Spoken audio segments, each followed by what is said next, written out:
God bless you again, global Christian friends, the American people, public, American government. 11:44, John. And he that was dead came forth bound, came forth bound, came forth bound. Out there, everybody say bound, bound, bound, bound hand and foot, bound hand and foot. That's right, bound hand and foot. How can you walk bound hand and foot? How can you walk bound hand and foot?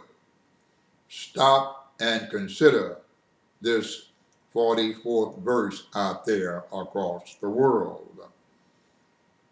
How can you come up 42 steps bound hand and foot?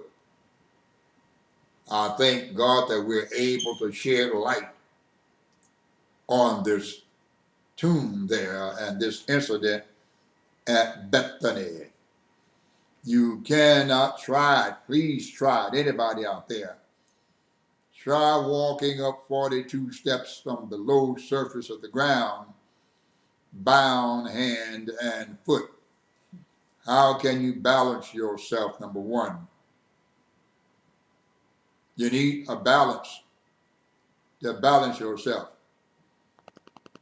Don't try hopping up 42 steps with your hand and foot bound. More than likely, you'll topple back, crush your skull. But it says here, he that was dead came forth, bound hand and foot with grave cloth. And to make matters worse, his face was bound with a napkin. How can he see where he's going? How can he see where he is going? So now, let's look at the truth of the matter. If you come from below the surface of the earth, bound hand and foot 42 steps down, and your face is covered over with a napkin, you can't see where you're going in the first place.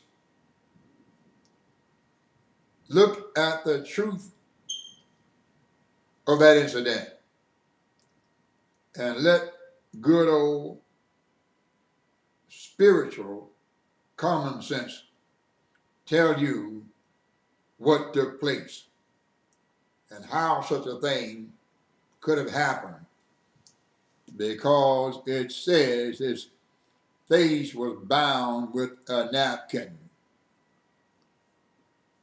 And Jesus had to tell him, loose him, which means he was bound, and let him go.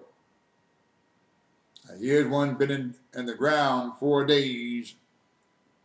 3 days, they said, your soul leave your body. And we just read wherein hope is the anchor for the soul, and that hope goes beyond the veil and go over into the area of foreknowledge and bring back knowledge from the Savior unto your soul, that you may have foreknowledge. This is just plain old rich wisdom, rich spiritual wisdom, wealth beyond belief to understand this. Loose him and let him go. Then many of those that came with Mary, that seen the thing which Jesus did, believed on him. But some of them went their way to the Pharisees and told them the thing what Jesus had done.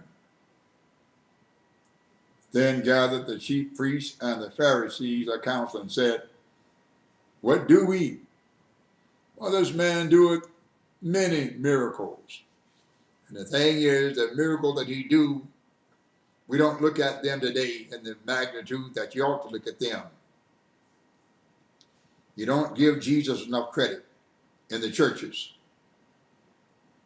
Pastors, you don't give them enough credit. Some of you are still teaching you aren't perfect. Don't be perfect. You're not teaching how to obtain the abundance of all things through the joyfulness of service and the gladness of heart.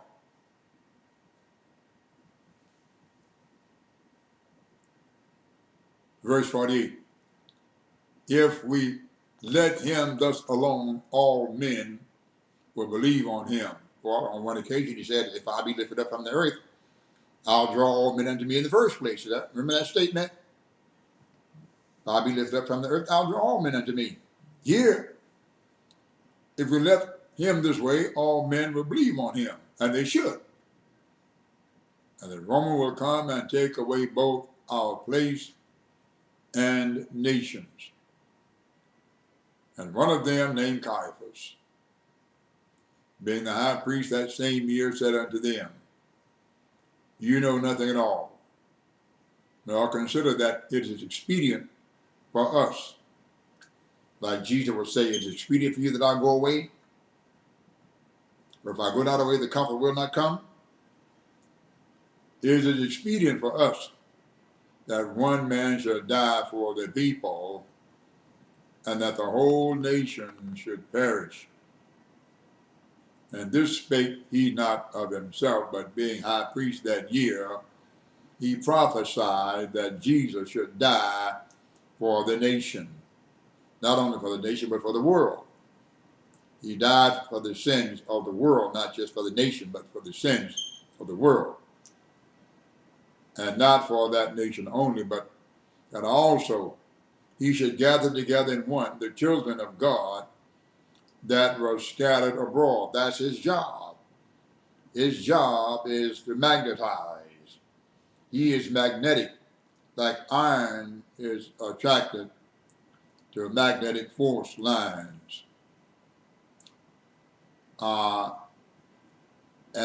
Verse 53, then from that day forth they took counsel together for to put him to death. Jesus therefore walked no more among the people, but went thence into a country near to the wilderness, into a place called Ephraim. Ephraim means the strength of God's head. Ephraim means the strength of God's head. And there continued he with his disciples. And the Passover, Pesach, was nigh at hand. And many went out of the country up to Jerusalem before the Passover to purify themselves. Think about that statement. That's a whole lot of knowledge in that too as well. Then sought they for Jesus and spoke among themselves as they stood in the temple. What think ye? That he will not come to the feast of Pesach in the temple? Now both the chief priests and the Pharisees had given a commandment that if any man knew where he were, he should show it, that they might take him. Think about this statement. And we thank God, Global Christian Friend of the American Government, for going through that 11th chapter of John. God bless you.